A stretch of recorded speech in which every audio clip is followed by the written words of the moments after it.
अस्सलामुअलैकुम, क्या हाल है, कैसे हैं। उम्मीद है सब खैरियत से होंगे। आज मैं आपके लिए आलू डोनट्स की रेसिपी शेयर कर रही हूँ। यकीन है आपको बहुत पसंद आएगी। ये बहुत ही क्रिस्पी और मज़े के बनते हैं। आप भी ये रेसिपी ज़रूर बनाएं, यकीनन आपको बहुत पसंद आएगी। क्रिस्पी आलू के डोनट्स किस तरह बनाए जाते हैं। वीडियो शुरू करने से पहले सभी व्यूअर्स से रिक्वेस्ट है, अगर आपको मेरी वीडियो अच्छी लगे तो प्लीज़ वीडियो को लाइक, शेयर और आपके अपने चैनल किचन विद जैस्मिन को सब्सक्राइब करना ना भूलिए। चलिए बनाना स्टार्ट करते हैं। बिस्मिल्लाहिर्रहमानिर्रहीम। हाफ के जी मैंने जहाँ आलू लिए हैं, इनको मैंने अच्छे से बॉईल कर लिया, इनका छिलका उतार लिया है। अब इनको कद्दूकश कर लेते हैं। आप इनको मैश भी कर सकते हैं, जैसे आपको आसानी लगे। ये देखिए आलू मैंने सारे कद्दूकश कर लिए हैं। अब इधर मैंने एक मीडियम साइज का प्याज लिया है, इसको अच्छे से चॉप कर लिया है। अब ये डाल देंगे। 3 अदद सब्ज़ मिर्च जिसको मैंने अच्छे से चॉप कर लिया, ये डाल देंगे।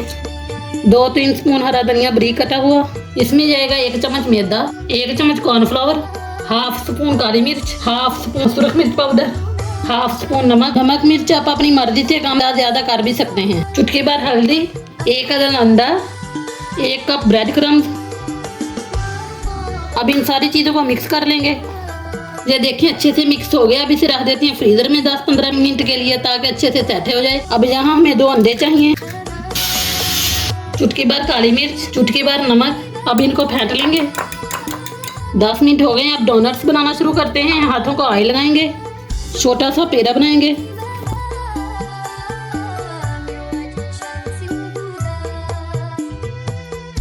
अच्छे से सेट करेंगे। अब एक ढक्कन लेंगे, दरमियान से सुराख कर देंगे। अच्छे से सेट कर देंगे। ये देखिए डोनट मैंने बना लिया है। अब इसे अंडे में डिप करेंगे।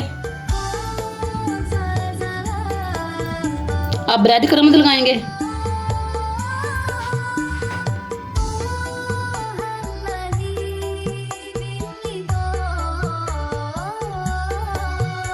इसी तरह हम सारे डोनट तैयार कर लेंगे। अब डिश में रखते जाएंगे। सारे डोनट हम इसी तरह तैयार कर लेंगे। मैंने सारे डोनट बनाकर 10 मिनट के लिए फ्रिज में रख दिया है। इधर ऑयल गर्म हो गया है। अब इसमें डोनट डालेंगे, फ्राई करेंगे इन्हें। फ्लेम लो टू मीडियम रखेंगे। तेज फ्लेम पे इनको फ्राई नहीं करेंगे। 4-5 पीस ऐड करेंगे। अब इनकी साइड चेंज करेंगे। दोनों तरफ से गोल्डन कलर आने तक फ्राई करेंगे। ये देखें जी अच्छे से फ्राई हो गए। अब इनको निकाल लेंगे। ये अच्छे से फ्राई हो गए। अब इनको निकाल लेंगे। इसी तरह हम सारे डोनट फ्राई कर लेंगे। ये देखें सारे डोनट्स बनकर तैयार हो गए हैं। अब इनके ऊपर केचप लगा देते हैं, साथ ही थोड़ी सी मायोनीज लगा देंगे। जब आप इनको बनाएंगे ना तो चिकन डोनट्स भूल जाएंगे। बहुत ही टेस्टी, बहुत ही क्रिस्पी डोनट्स तैयार हो गए हैं। उम्मीद है आपको मेरी रेसिपी बहुत पसंद आएगी, इसलिए मेरी वीडियो को ज़्यादा से ज़्यादा लाइक और शेयर करें। अगर मेरे चैनल पर नए हैं तो आपसे रिक्वेस्ट है मेरे चैनल को भी जल्दी जल्दी सब्सक्राइब कर दें। और कमेंट सेक्शन में मुझे लाजमी बताएं आपको मेरी रेसिपी कैसी लगी। अल्लाह हाफिज़।